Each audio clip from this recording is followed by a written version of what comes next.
NIOS exams अक्टूबर 2022 और अप्रैल 2023 के सभी स्टूडेंट्स के लिए आज के इस वीडियो के अंदर बहुत बड़ी गुड न्यूज़ है जो आज मैं आपको बताने जा रहा हूँ। प्लीज़ इस वीडियो को एंड तक जरूर देखना ताकि ये गुड न्यूज़ आपसे मिस बिल्कुल ना हो। सबसे पहले आपको मैं ये बता दूँ कि 1989 में 23 नवंबर को एनुस बोर्ड को बनाया गया था और जब से लेकर अब तक टोटल 33 साल हो चुके हैं। और इसी उपलक्ष्य में एनुस बोर्ड के चेयरपर्सन और भारत सरकार के स्टेट एजुकेशन मिनिस्टर के द्वारा ये सेलिब्रेट किया गया। राष्ट्रीय मुक्त विद्यालय शिक्षा संस्थान NIOS द्वारा माननीय अध्यक्ष महोदय प्रोफेसर सरोज शर्मा जी के कुशल नेतृत्व में दिनांक 23 नवंबर 2022 को 33वें स्थापना दिवस समारोह का आयोजन किया गया। शिक्षा मंत्रालय भारत सरकार से माननीय राज्य शिक्षा मंत्री डॉक्टर सुभाष सरकार मुख्य अतिथि के रूप में उपस्थित थे। इस समारोह में शिक्षा मंत्रालय के उच्चाधिकारीगण, NIOS अध्यक्ष सहित सभी विभागाध्यक्ष तथा सभी कार्मिक विभिन्न शैक्षिक संस्थाओं के अध्यक्ष शामिल हुए। NIOS अध्यक्ष प्रोफेसर सरोज शर्मा ने सभी अतिथियों तथा NIOS के सभी कार्मिकों का स्वागत किया। अपने वक्तव्य में प्रोफेसर सरोज शर्मा जी द्वारा NIOS के स्थापना के 33वें वर्ष की यात्रा को रेखांकित करते हुए NIOS की विशेष उपलब्धियों को बताया गया। मुख्य अतिथि माननीय राज्य शिक्षा मंत्री ने अपने उद्बोधन में NIOS के विभिन्न कार्यक्रमों और योजनाओं की अत्यंत प्रशंसा की और कहा कि NIOS पूरे विश्व में ज्ञान का द्वीप प्रज्वलित कर रहा है। और इस सेलिब्रेशन में एनुस बोर्ड के चेयरपर्सन के द्वारा न्यू एजुकेशन पॉलिसी का क्या इम्पैक्ट पड़ेगा एनुस बोर्ड के ऊपर एंड पासिंग परसेंटेज जो काफ़ी डाउन रहा है पिछले सालों से एनुस बोर्ड का, उसको कैसे इंक्रीज किया जाए। इस दौरान एनुस बोर्ड के जो एग्जामिनेशन ब्रांच के हेड है वो भी यहाँ पे मौजूद थे और सरोज शर्मा जी के साथ साथ जो भारत के स्टेट एजुकेशन मिनिस्टर है उन्होंने काफ़ी कंसिडर किया जो आपके इशूज़ हैं। इस सेलिब्रेशन के दौरान सभी स्टेट कोऑर्डिनेटर्स और जितने भी रीजनल सेंटर के डायरेक्टर्स हैं उन सबको बुलाया गया था ताकि उन सब की राय भी ली जा सके। आप सभी के बीच में से किसी एक ने कमेंट किया था और उस कमेंट को मैंने state education minister and madam Saroj Sharma ji के सामने भी रखा और ये प्रॉब्लम्स आप खुद देख सकते हो जो आप में से कईयों ने भी झेली होगी। सबसे पहले तो आपको बुक्स नहीं मिलती टाइम पे, ये बहुत बड़ी प्रॉब्लम है। ये बात जब मैडम जी के सामने रखी गई तो मैडम जी ने ये बिलीव दिलाया है कि अब सभी बच्चों को टाइम पे बुक मिलेगी। अक्टूबर एग्जाम्स जैसे खत्म हुए और अब आप सभी के पास बुक मिलनी स्टार्ट हो जाएगी जो अप्रैल 2023 के स्टूडेंट्स हैं। आप अपने स्टडी सेंटर पे भी कॉन्टैक्ट कर सकते हो, बुक्स डिलीवर अब कर दी गई है। एंड एक चीज़ और बता देता हूँ, जो एनुस बोर्ड के द्वारा जो प्रैक्टिकल्स के लिए क्लासेस दी जाती है, प्रैक्टिस के लिए क्लासेस दी जाती है, वो बिल्कुल भी कंडक्ट नहीं करवाया जा रहा है स्टडी सेंटर पे। बच्चों को गाइडेंस नहीं मिल पाता, ये ओपन स्कूलिंग है। ये चीज़ एनुस बोर्ड को समझना चाहिए और ये प्रॉब्लम भी रखी गई है। जो एनुस बोर्ड के TMA होते हैं उन TMA के मार्क्स भी आपको ऑनलाइन मिलते हैं और ये मार्क्स अभी तक कई बच्चों के अपडेट नहीं हुए। क्या आपके अक्टूबर 2022 के जो सेशन के स्टूडेंट्स हैं आपको TMA के मार्क्स मिल चुके हैं? मुझे कमेंट बॉक्स में बताइए, क्योंकि TMA और प्रैक्टिकल के मार्क्स को लेकर बहुत बड़ी बात इस सेलिब्रेशन के दौरान कही गई है जो आप सभी के लिए बहुत बड़ा सरप्राइज़ है। इस सेलिब्रेशन में सरप्राइज जो निकल कर आया है वो अप्रैल 2023 और अक्टूबर 2022 सभी स्टूडेंट्स के लिए फ़ायदेमंद होने वाला है। एंड एक चीज़ मैं आपको और बता देता हूँ कि एनुस बोर्ड के अंदर जो एग्ज़ाम्स में जो चीटिंग होती है एंड सेंटर्स पे पैसे देके एग्ज़ाम्स करवा लिए जाते हैं और जो बच्चे मेहनत कर रहे होते हैं उनको भी अनफेयर मीन्स में डाल दिया जाता है। बहुत बड़ी प्रॉब्लम है, इन्हीं मुद्दों को यहाँ पे रखा गया है। एंड सबसे बड़ी बात यहाँ पे ये है कि एनुस बोर्ड के अंदर अगर कोई बच्चा 1-2 नंबर से रह भी रहा होता है तो ये उसको भी फेल कर देते हैं। ऐसा नहीं होता कि अरे यहाँ पे 2 नंबर दे दो ज़्यादा, नीचे थोड़ा कम दे दो, ऊपर वहाँ पे दे दो थोड़ा ऊपर नीचे हो सकता है। जो 1-2 नंबर से भी फेल हो रहा है उसको तो पास किया ही जा सकता है। एनुस बोर्ड के पास परसेंटेज को इंक्रीज करने के लिए इस सेलिब्रेशन में जो कहा गया है ये आपके बहुत काम की बात है। आपको ये पता होना चाहिए कि एनुस बोर्ड में 10th क्लास में पास होने के लिए प्रैक्टिकल एंड थ्योरी दोनों को मिलाकर आप सभी की 33% होना चाहिए। अगर नहीं होता तो यहाँ पे TMA के मार्क्स को भी ऐड कर दिया जाता है। देन TMA, प्रैक्टिकल और थ्योरी इन तीनों को मिलाकर 33% हो गए तो आप पास हो जाओगे। ये ओनली एप्लीकेबल है 10th क्लास के स्टूडेंट्स पे। एनुस बोर्ड का अभी तक का रूल ये है क्लास 12th के लिए कि आपको थ्योरी पेपर में अलग से पास होना है, प्रैक्टिकल में अलग से पास होना है।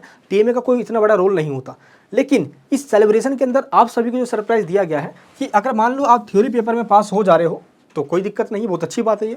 लेकिन अगर सिर्फ थ्योरी में पास नहीं हो पा रहे हो उस कंडीशन में प्रैक्टिकल और TMA के वेटेज को देखते हुए क्लास 12th के स्टूडेंट्स को भी पास किया जा सकता है। लेकिन आपको ये ध्यान रखना है कि TMA और प्रैक्टिकल में आपको मार्क्स मिल चुके हों तो मुझे कमेंट बॉक्स में बताना कि अभी आपको मार्क्स मिले हैं या नहीं मिले हैं। तो इतनी बड़ी गुड न्यूज़ है, आप सभी अपने दोस्तों के पास इसको शेयर कीजिएगा। मैं भी दोस्त यही चाहता हूँ कि मैडम सरोज शर्मा जी इस बार अक्टूबर 2022 और अप्रैल 2023 के सभी स्टूडेंट्स को पास कर दीजिए। तो 33rd फाउंडेशन डे सेलिब्रेशन पे इतनी बड़ी खुशी आप सभी को बच्चों को मिलती है तो इससे बड़ी और खुशी हमारे लोग क्या ही हो सकती है। इंडियन गवर्नमेंट के स्टेट एजुकेशन मिनिस्टर सुभाष सरकार जी के द्वारा ये भी कहा गया कि जो आउट ऑफ स्कूलिंग के जो भी जितने भी स्टूडेंट्स होते हैं उन सभी को पूरे वर्ल्ड के अंदर, नॉट इवन इंडिया, पूरे वर्ल्ड में जितने ज़्यादा बच्चे एनरोल्ड होते हैं एनएस बोर्ड के अंदर इतने कहीं पे भी नहीं होते। और इसलिए एनएस बोर्ड की रिस्पॉन्सिबिलिटी है कि जो भी यहाँ पे स्टूडेंट्स आ रहे हैं उन सबकी होप को ना तोड़ा जाए।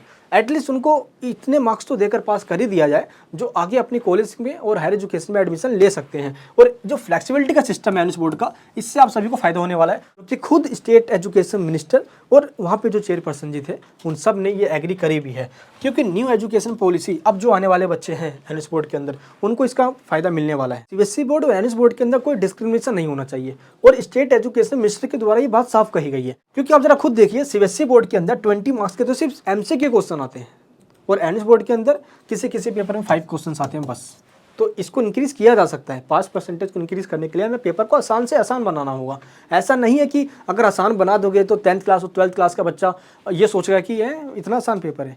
एनएस बोर्ड के पास वैराइटीज ऑफ क्वेश्चन ज़्यादा है, क्योंकि 9th 10th और 11th 12th दोनों ही पढ़ना पड़ रहा है। और इस तरीके से अगर हम वैराइटीज ऑफ क्वेश्चन को देखें, उसमें एमसीक्यू क्वेश्चंस को दिया जा सकता है और शॉर्ट क्वेश्चंस और इंक्रीज़ किए जा सकते हैं, ताकि स्टूडेंट्स को ये लगे कि बुक्स में से ही पूछा जा रहा है, लेकिन एमसीक्यू क्वेश्चंस में भी अगर उनको अच्छे नंबर मिल जाते हैं, एटलीस्ट 33% लाना आसान हो जाएगा। आप मुझे कमेंट बॉक्स में बताइए क्या ये सही रहेगा नहीं रहेगा। तो ये बात प्रपोजल के रूप में एनएस बोर्ड के सामने रखी गई है। अगर एनएस बोर्ड के द्वारा ये एक्सेप्ट कर लिया जाता है तो आने वाले टाइम में एनएस बोर्ड का जो क्वेश्चन पेपर है उसमें थोड़ा सा चेंज किया जा सकता है और उसके स्ट्रक्चर और पैटर्न बदले जा सकते हैं। इससे आप सभी को बहुत फायदा होने वाला है। एनएस बोर्ड के स्टूडेंट्स को बुक ना मिलना एक बहुत बड़ी प्रॉब्लम है और इसको लेकर एनसीईआरटी के द्वारा ट्वीट किया गया कि जो एनएस बोर्ड की बुक्स है वो हमने दीक्षा नामक एक ऐप है भारत सरकार की, उस पर हमने अपलोड कर रखा है।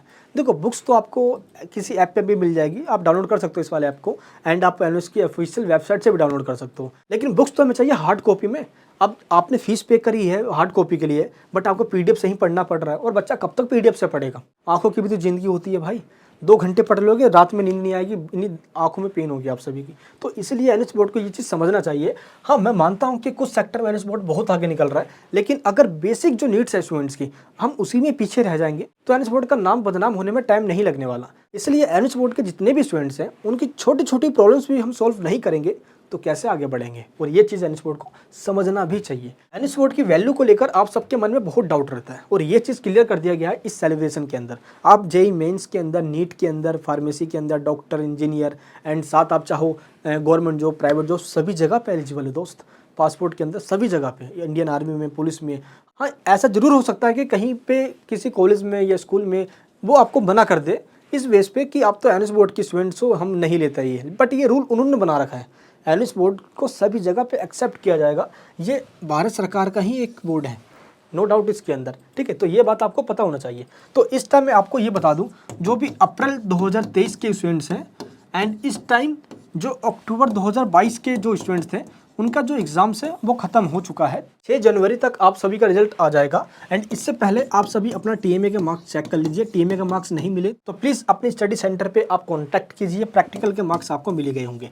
तो theory plus practical plus TMA, इन तीनों को मिलाकर आप पास हो जाओगे, आपको टेंशन नहीं लेना। अप्रैल 2023 के सभी स्टूडेंट्स को मैं बता देना चाहता हूं कि दिसंबर के फर्स्ट वीक में आप सभी की जो एग्जामिनेशन फीस है ये पे होनी स्टार्ट हो जाएगी। तो मैं आपको इन्फॉर्म कर दूंगा, आप प्लीज़ अपना फीस जो है उसको पे कर देना, तभी आप एग्जाम्स दे पाओगे अप्रैल के महीने में। क्लियर है? एंड जो आपके टीएमए है वो भी अपलोड होने स्टार्ट हो जाएंगे। यहाँ पे बच्चे काफ़ी कन्फ्यूजन में है कि हमें जो वोकेशनल सब्जेक्ट है उनका टीएमए बनाना है या नहीं बनाना है। दोस्त, जो वोकेशनल सब्जेक्ट है आपको उनका टीएमए बिल्कुल भी नहीं बनाना। वोकेशनल सब्जेक्ट क्लास 10th और 12th में, जैसे बेसिक कंप्यूटिंग हो गया, डेटा एंट्री ऑपरेशन जिसका कोड 632 है, इसका भी नहीं बनाना, ठीक है। वेब डेवलपमेंट हो गया, मैंने आपको लिस्ट दी हुई है वोकेशनल सब्जेक्ट की, उनका टीएमए नहीं होता, इनका बनाना ही नहीं है आप सभी को। ये जस्ट आपकी स्किल्स को डेवलप करने के लिए आपको ये सब्जेक्ट दिया गया है, आप इनसे फ़ायदा भी उठा सकते हो। आई होप आपको टॉपिक समझ में आया होगा। जो रूल्स अक्टूबर 2022 पे एप्लीकेबल है वही सेम रूल अप्रैल 2023 के स्टूडेंट्स पे भी एप्लीकेबल है। तो आप सभी अपनी स्टडी पे फोकस कीजिए। अभी से ये चीज़ सोच के चलिए कि मुझे एनएस बोर्ड के अंदर एक बहुत अच्छे परसेंटेज लेकर पास होना है, क्योंकि हमारी जो कंट्रीब्यूशन होती है एनएस बोर्ड के स्टूडेंट्स के साथ वो इस तरीके से होती है ताकि हम अच्छे परसेंटेज बच्चों को दिला सके। आप स्क्रीन पे देख सकते हो काफ़ी अच्छे मार्क्स आते हैं।